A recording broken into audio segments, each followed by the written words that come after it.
여러분 안녕하십니까? 대구 경북 소식 전해드립니다. 지난 주말 대구에서 열린 퀴어 축제에선 경찰과 대구시 공무원이 충돌하는 사상 초유의 사태가 벌어졌습니다. 축제가 끝난 뒤에도 법적 공방까지 거론되며 대구시와 경찰의 갈등은 확산하는 모양새입니다. 홍준표 시장은 대구 경찰청장에게 책임을 묻겠다고 여러 차례 공언하고 있는데요. 왜 이런 일이 벌어졌고 어떤 법적인 문제가 있는 건지 따져보겠습니다. 먼저 손은민 기자입니다. 지난 17일 토요일 이른 아침부터 대구시와 중구청 공무원 수백 명이 중앙로에 모였습니다. 1m 간격. 절로 와. 부시장이야 간부급 직원이 총 출동하다시피 했습니다. 경찰이 막을 거란 것도 이미 알고 있었습니다. 이유가 우리 막으로 있는 퀴어 축제 관련 장비 차량이 들어서자 공무원들이 몸으로 막아섭니다. 경찰은 법원이 적법하다고 판단한 집회가 안전하게 진행돼야 한다며 공무원과 정면 대치합니다. 서로 공무집행을 방해하지 말라며 소리칩니다.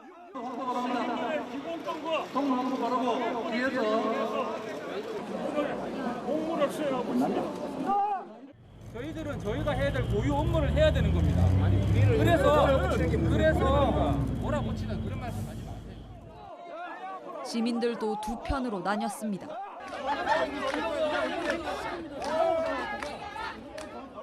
경찰과 공무원 사이 몸싸움으로 번지면서 위험천만한 상황도 벌어졌습니다.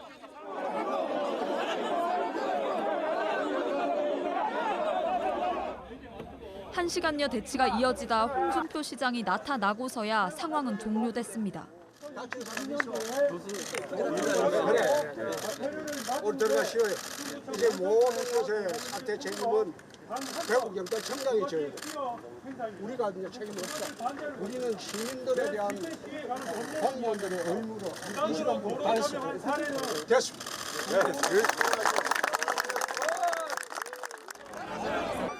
대구시에 따르면 이번 충돌 때 공무원 3명이 다친 걸로 알려졌습니다.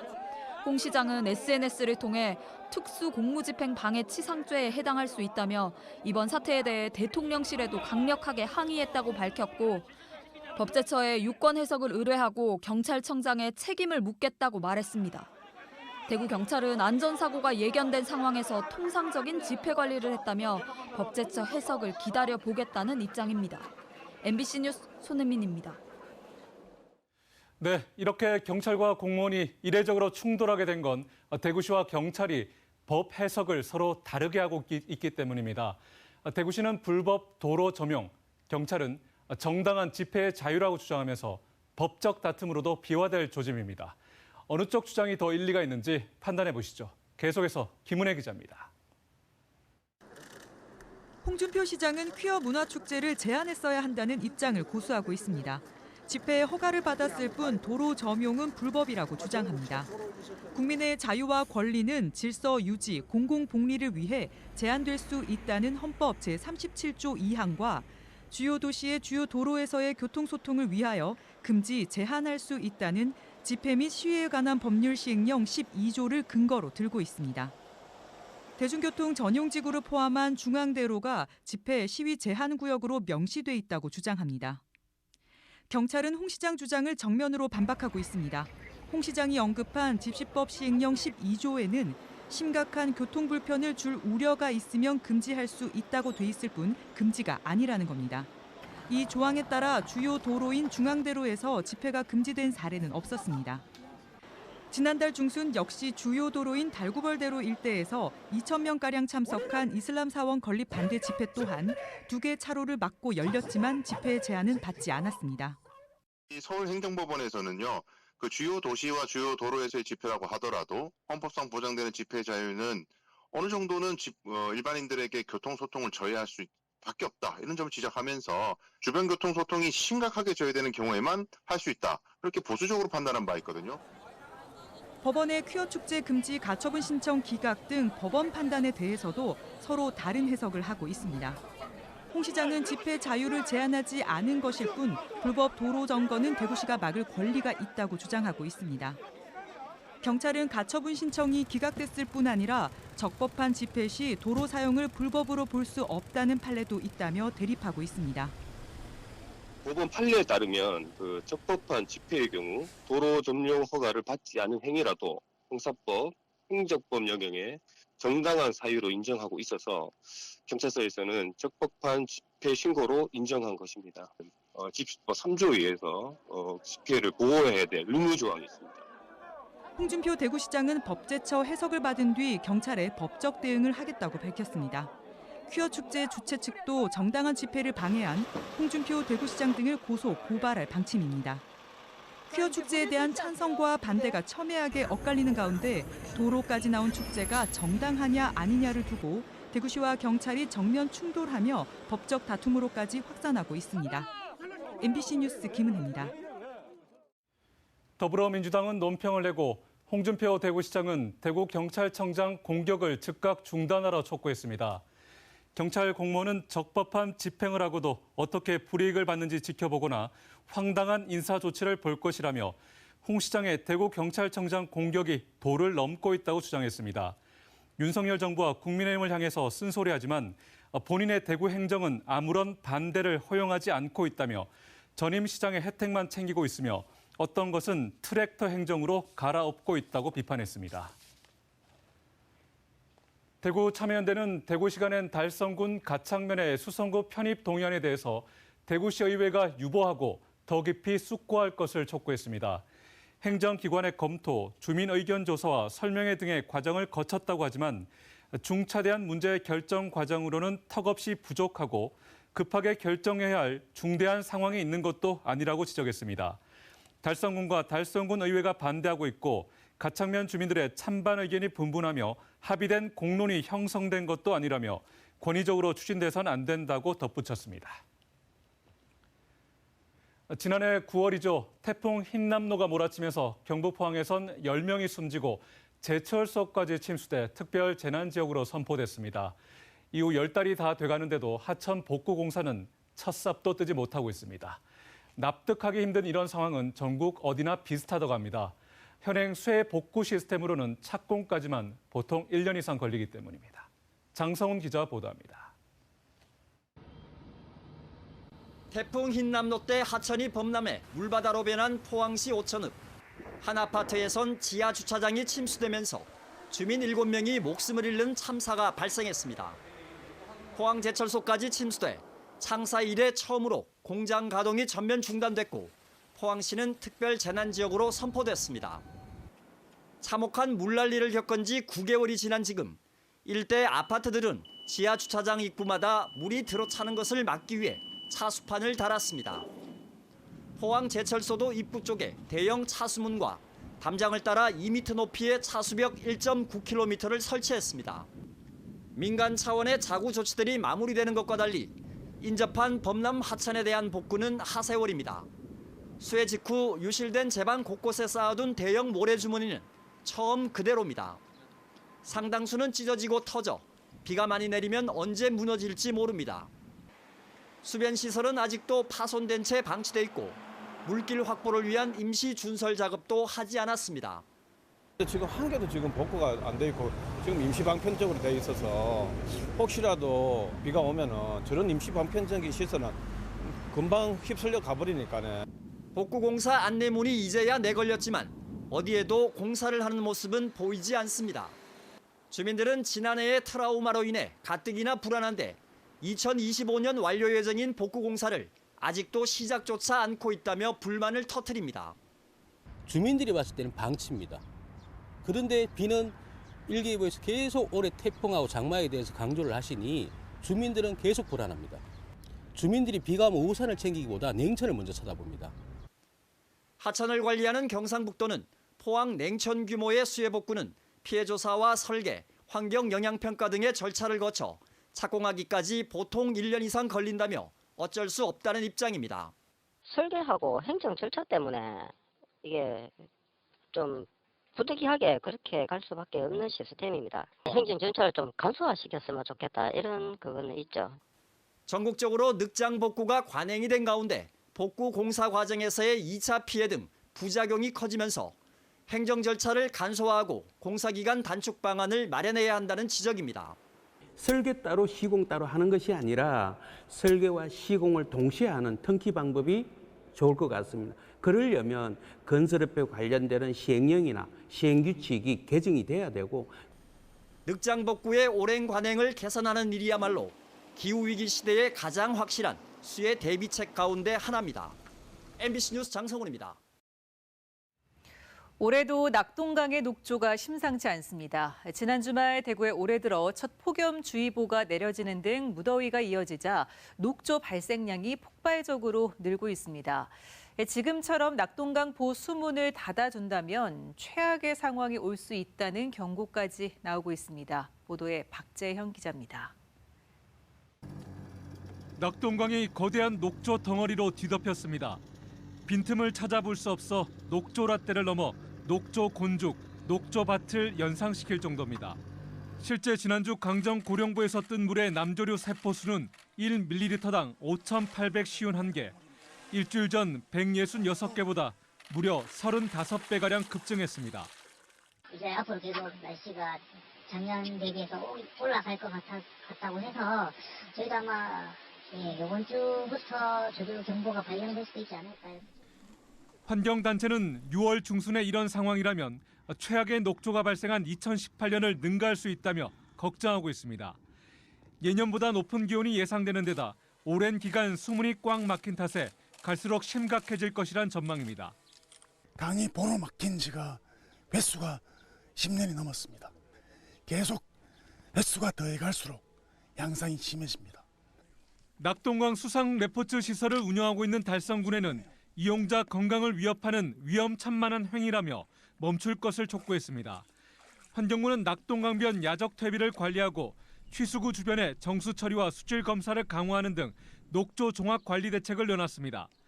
환경단체는 수문 개방을 통한 자연성 회복이 최고의 녹조 치료제라며 낙동강 보개방을 거듭 촉구하고 있습니다. MBC 뉴스 박재영입니다. 교육부가 대구예술대, 경주대, 영남외국어대 등 전국 11개 대학을 2024학년도 재정지원 제한대학으로 지정했습니다. 대구예술대와 경주대는 국가장학금 2유형과 일반 학자금 대출 지원 50%를 제한받는 대학에 영남외국어대는 취업 후 상환 학자금 지원 100%까지 제한받는 대학으로 분류됐습니다. 교육부는 전임 교원 확보율, 교육비 환원율, 신입생 충원율 등을 따져 재정 지원 제한 대학을 선정합니다. 농촌의 고령화, 영세화 문제는 어제 오늘 일이 아닙니다. 여기에다 최근 농자재 가격까지 널뛰면서 농사를 지어도 남는 게 없다는 말이 이제 푸념으로만 들리진 않는데요. 경상북도가 농업 대전환을 통해 농촌 경제의 토대를 근본부터 바꾸기로 했습니다. 그 일환으로 문경에서는 농가가 주주로 참여하는 공동 영농이 시작됐습니다. 김서현 기자가 보도합니다. 지난해 경상북도 디지털 혁신 농업타운 사업지로 선정된 문경시 영순면 들녘입니다. 규모는 110헥타르. 지난해까지 쌀로 1모작만 하던 곳이 올 여름부터는 콩을 추가해 2모작 밭으로 바뀌었습니다. 농가 80곳이 공동 영농 법인을 꾸리고 수확과 유통 등 모든 농사일을 함께하고 있는데 일단 생산 비용과 노동력 감소 효과는 어느 정도 기대됩니다. 경영비 부분에 대해서도 한 반 정도 50% 정도 절감이 된다고 생각하면 또 수지 면에서 일반 관행 농사, 논농사 되면은 한 배, 2배, 나아가서는 정착연단 3배, 4배까지도 기대를 할 수 있을 것 같습니다. 농가들은 농사일도 하지만 이 법인의 어엿한 주주기도 합니다. 참여 농가들은 평당 3,000원을 확정 배당하고 법인 매출이 늘면 그만큼 추가 배당금을 받기로 했습니다. 농사일에 참여하면 하루 9만 원에서 최대 30만 원의 인건비가 지급됩니다. 경상북도와 문경시가 농기계와 각종 시설비를 지원해 규모화, 자동화를 뒷받침하고 대기업과의 협력으로 판로를 마련합니다. 대한민국 농사는 지금 고령화되어 있기 때문에 더 이상 발전되기 어렵고 이것을 규모화하고 과학화하고 기계화하는 이런 작업을 통해서 농업 대전환을 이루고자 합니다. 공동영농법인은 올 하반기 농업교육시설을 착공해 청년 농업 인구 유입도 노리고 있습니다. 도하고 함께해서 청년들이 농촌에 와서 희망을 갖고 새로운 농업에 대전환을 하는 농사 짓는 방식부터 철학까지 제각각인 베테랑 농부들이 공동영농을 처음부터 반긴 건 아닙니다. 하지만 노령화된 농촌에서 나홀로 짓는 농사로는 더 이상 낮은 수익률을 벗어날 수 없다는 공감대가 공동영농에 대한 참여로 이어졌습니다. 쌀농사하면 남는 게 없어요. 남는 게 없는데 그래 농촌에서 이렇게 먹고 사는 게 이상하다 할 정도라. 그래 이렇게 가야 돼요. 위럴수가 이게 자연적인 현상이라. 농촌에 80대, 90대 이래만 남아 있는데 몸도 가누기가 어려워. 문경에서 대규모로 시도되는 공동영농이 막다른 골목에 몰린 경북 농업의 대전환을 정말로 이끌어낼 수 있을지 그 어느 때보다 큰 관심이 쏠리고 있습니다. MBC 뉴스 김서연입니다. 경북경찰청은 가짜 중고차 매매 사이트를 만들어 위약금 수억 원을 가로채고 차를 헐값에 사들인 일당 16명을 검거해 4명을 구속했습니다. 이들은 자신들이 만든 가짜 매매 사이트에 차량 판매 글이 올라오면 계약금 10%를 건넨 뒤 차 사고 이력을 감췄다며 계약금의 2배를 위약금으로 내라고 위협해 10명에게 3억 6천여만 원을 가로챈 혐의를 받고 있습니다. 또 위약금을 내지 않은 25명에게는 제시한 판매 금액보다 싼 가격에 차를 사들인 혐의를 받습니다. 한국무역협회 대구 경북 지역본부에 따르면 지난달 대구 지역 수출은 10억 5천만 달러로 지난해 같은 기간과 비교해 16.7% 늘어 2억 1천만 달러 흑자를 기록했습니다. 2차 전지 소재인 기타 정밀 화학 원료가 3억 8,300만 달러로 가장 많았고 자동차 부품 1억 1천만 달러, 경작 기계 5천만 달러, 인쇄회로 3,500만 달러 순입니다. 경북 지역 수출은 열연 강판을 비롯해 철강 제품 수출이 급증하면서 같은 기간 40억 5천만 달러로 지난해와 비교해 2.6% 증가해 20억 6천만 달러의 흑자를 기록했습니다. 경북 독립운동 기념관장 내정 직후 친일 식민사관 논란으로 시민사회 단체에 잇단 반발을 불렀던 한의원 동국대 법대 교수가 오늘 경북 독립운동 기념관장에 공식 취임했습니다. 한 관장은 경상북도에 제출한 소명서에서 본인은 특정한 역사관에 고착된 역사학자가 아니라 주권 국가의 자주 독립을 연구하는 실용적 국가안보법 학자라고 설명했습니다.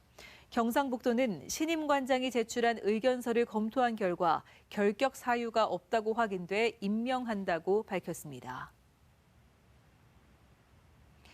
경북경찰청 사이버범죄수사대는 윤석열 대통령 부인 김건희 여사와 관련해 이른바 줄리 의혹으로 허위 사실을 적시해 명예훼손한 혐의로 안혜욱 씨에 대한 검찰에 구속영장을 신청했지만 검찰이 영장을 청구하지 않았다고 밝혔습니다. 줄리 의혹을 제기한 녹화 파일이 있어 증거 인멸 우려가 없고 서울에서 진행하고 있는 재판에 성실히 참여해 도주 우려가 없기 때문으로 알려졌습니다. 경찰은 지금까지 수사에서 확보한 증거 등을 토대로 불구속 상태로 송치할 예정입니다. 더불어민주당 경북도당이 논평을 내고 월성원전 인근 주민들의 방사능 피폭 대책을 마련해야 한다고 지적했습니다.